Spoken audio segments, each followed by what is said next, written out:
the most common things I see when I sit down and do a business plan with somebody and they want me to look through it, I'll notice, I want to become a millionaire and I want to become a millionaire by this age. I say, great.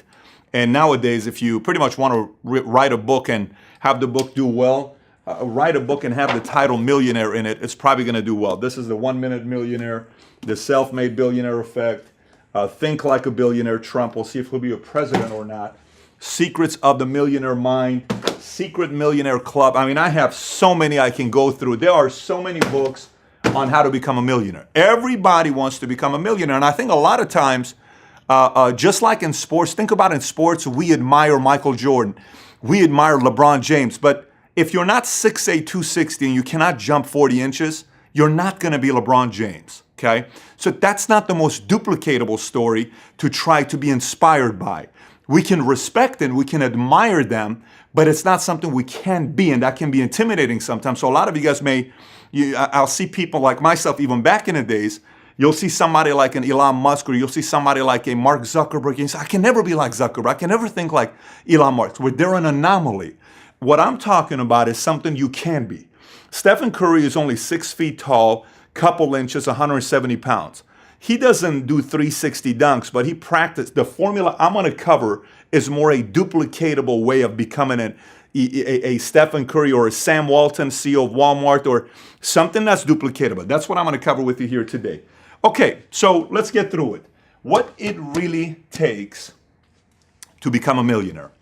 I call it the 2, 5, 10, 20, 30, 40 rule. Let me explain.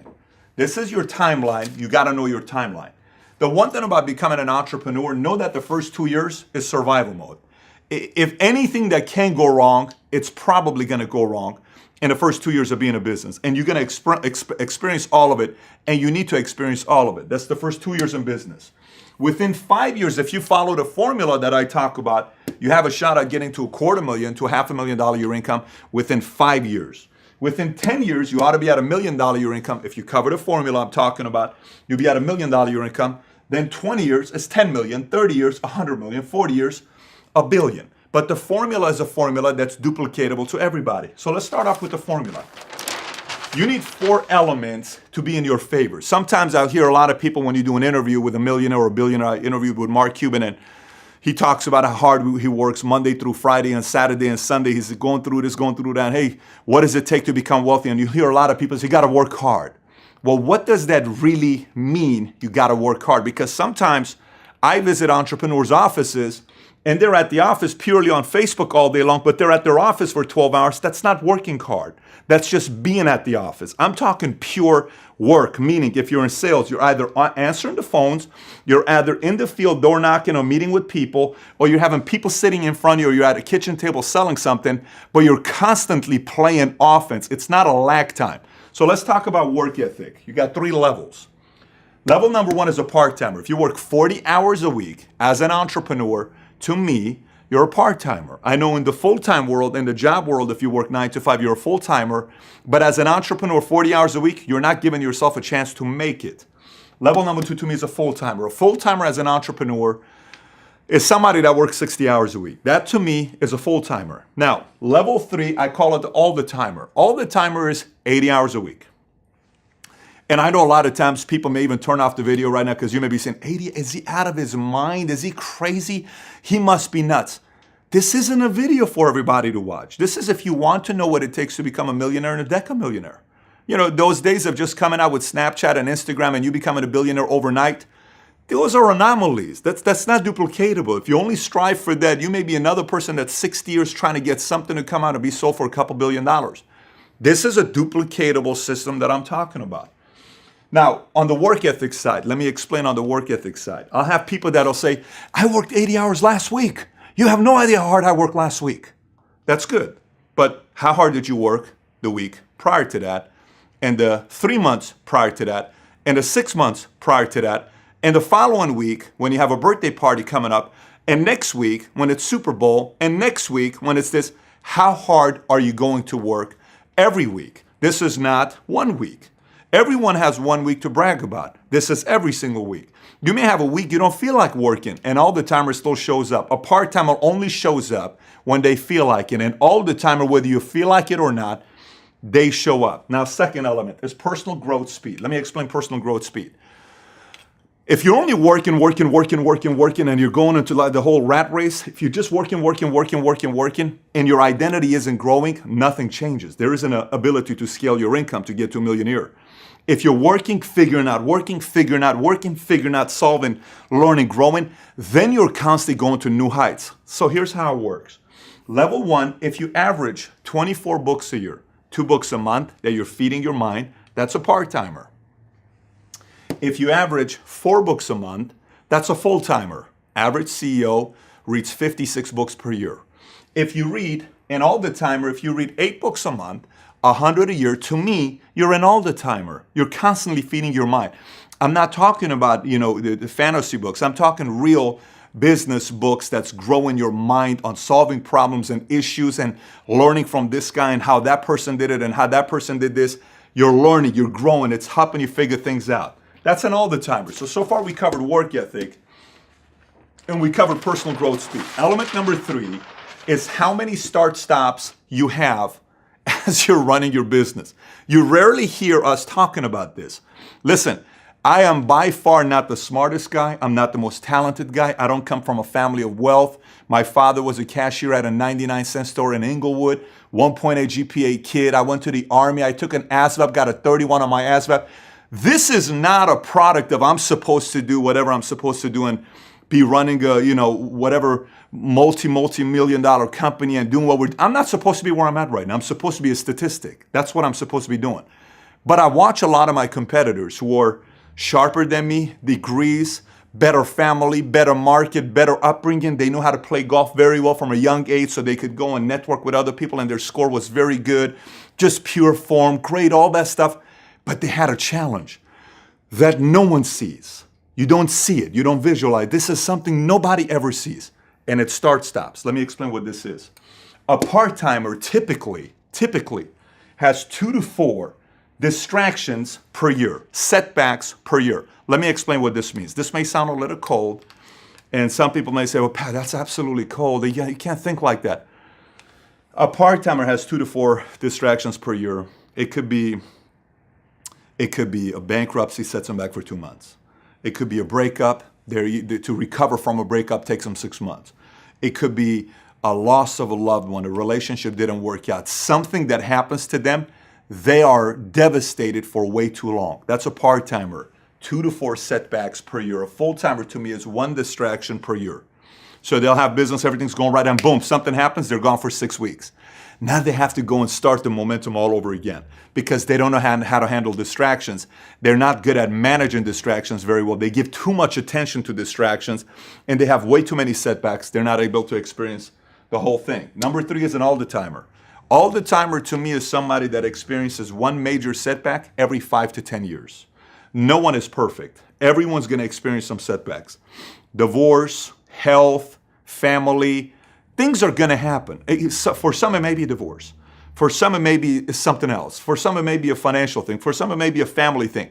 Everyone's going to have it. How you react to it will dictate your odds of being able to become a millionaire, decamillionaire, whatever that goal is for you to become, right? So that's how many start-stops you have. Now, number 4 to me is number of industries. A part-timer changes industries as quickly as an 18-year-old changes boyfriends and girlfriends. It's just a new industry again, a new industry again, a new industry again. So you're talking about a part-timer changes new industry every 2 to 4 years. Real estate didn't work, I'm gonna go do this. This didn't work, I'm gonna go do that. That didn't work, I'm gonna go do this. A full-timer changes industries every 5 to 10 years. Oh, this is too boring to me. I'm gonna go to another industry. And then they'll stay focused for 10 years. They'll get to a certain level and then boom, they go again. And then they never, ever really fully understand what their capacity is if they stick around. The all-the-timer, 20 to 40 years, one industry. Let me explain. Jeff Bezos is one industry, okay? Berkshire Hathaway, they went into one industry. And those guys started with an all-the-timer mentality. Their companies right now, Berkshire Hathaway, worth about $326 billion. Their annual shareholder meetings happening on April 30th. 40 to 50,000 people show up in, I think it's Omaha, somewhere there. It's the most ridiculous center. Everybody, you see it, go look up the picture on what it looks like. They show up And they never got into technology. They stuck to their philosophy. They stuck to insurance. Everybody called them boring. Everybody called them all this type of stuff. Charlie Munger's worth $1 billion to $2 billion, and Warren Buffett's worth $40 to $70 billion, depending on what day and what time of the year you watch this video. Why? One industry, they stuck to it. It doesn't matter, it's what industry. Now, some people will also say, well, I feel like I have to start a company to have a shot at becoming a millionaire. I have to. You have to be an entrepreneur. You have to be an entrepreneur. That is definite. You need to be an entrepreneur. But an entrepreneur may also be somebody that gets with the company and increases value of themselves, and eventually they become an executive, a voice, a president, a CEO, whoever it is. I mean, Steve Ballmer, a great example. The Microsoft gets started in '76. He gets started with Microsoft in 1980. He increases value by what he brings to the table with Bill Gates and Microsoft. Eventually, he's worth $22 billion, owns the Clippers. He had a blast. He ends up becoming a CEO after Bill Gates. And he was not the founder of Microsoft, but he was somebody that positioned himself well, worked very hard. He was an all-the-timer. He was a value guy, chose one industry. He read the books to find that he was a great student. He didn't have a lot of distractions. He kept on showed up to work. That's what ends up happening for him to become who he is today. So now, what conditions, what intangibles need to be on your side? I wrote all this stuff on this because somebody may say, well, what if you do all that stuff? Can it still go wrong? Yeah, of course it could. Let me explain what things. If it's only a want for you to become a millionaire and it's not a must, kiss it goodbye. Ain't gonna happen. Nobody becomes a millionaire by wanting to become a millionaire. Everybody wants to become a millionaire. To a few, it's a must. If it's a must, you'll do it. Next, focus and intangible. How focused do you stay? Ambition, desire cannot be taught. No video in the world is gonna give you ambition and desire. The only thing that's gonna give you ambition and desire is you. You're right here, right here. Do you have it? Do you truly want this to become a reality? Positioning, equity. Do you position yourself in a company that you can eventually own a piece of it? Are you in a place that you can increase value and own a piece of the company? Marriage, who you pick as a partner is very important. How you pick that. It may not work out the first time, second time, but you got to be good on how you pick them. It's got to be clear on how you do that. This is going to play a very big role. Do you have a chip on your shoulder? You know, if you grew up in a perfect family, everything was good, and you don't have to pursue, prove anybody else. You're just okay. You had a great life. I didn't have any problems growing up. There's no chip. I don't have a chip. So what's the purpose of doing this? You may not have a chip to want to do it. It may not be that important to you. Jordan had a chip. Bezos had a chip. Steve Jobs had a chip. These guys have a chip. Is there a chip on your shoulder? Enemy. Who is your enemy? Who are you trying to compete against? Is it somebody you want to prove right or prove wrong? Maybe your mom or dad sacrificed so much you want to prove right that the decision they made was right. Maybe mom and dad don't believe in you. Maybe a relative doesn't believe in you. Maybe an ex-wife, ex-husband, ex-boyfriend, ex-girlfriend doesn't believe in you. Do you have to prove to somebody? Maybe you yourself, the man in the mirror, the woman in the mirror, you got to prove that person right or wrong. Are you going to do that? Is that important? Risk is a big part of it. Value. Do you increase your value wherever you're working at? Your decision-making process. This has got to be one of the best. Friends, association. Do you constantly revert back to friends and associations that teach you the bad habits, that gets you to work backwards? Are you pretty focused? Do you constantly revert back to bad habits? Do you do that? Luck and timing. That's also part of it. Positioning, timing is a part of it. But look, in reality of it, everything I covered with you, somebody may watch this and say, 80 hours a week? I'm already tired watching this video. This video may not have a lot of views because somebody may watch this video and say, 80 hours? I don't want to watch any more of it. That's totally fine. But if you're still watching it and you're saying, man, I want to be an all-the-timer, you got to be a little bit crazy. You got to be a little bit of a maniac. Some people are going to call you a lot of different things, and you got to be okay with it. So my challenge to you would be this. Success, to me, is not a part-time thing, is not a full-time thing. It is an all-the-time thing. In any industry, athlete, business, entrepreneurship, doesn't matter.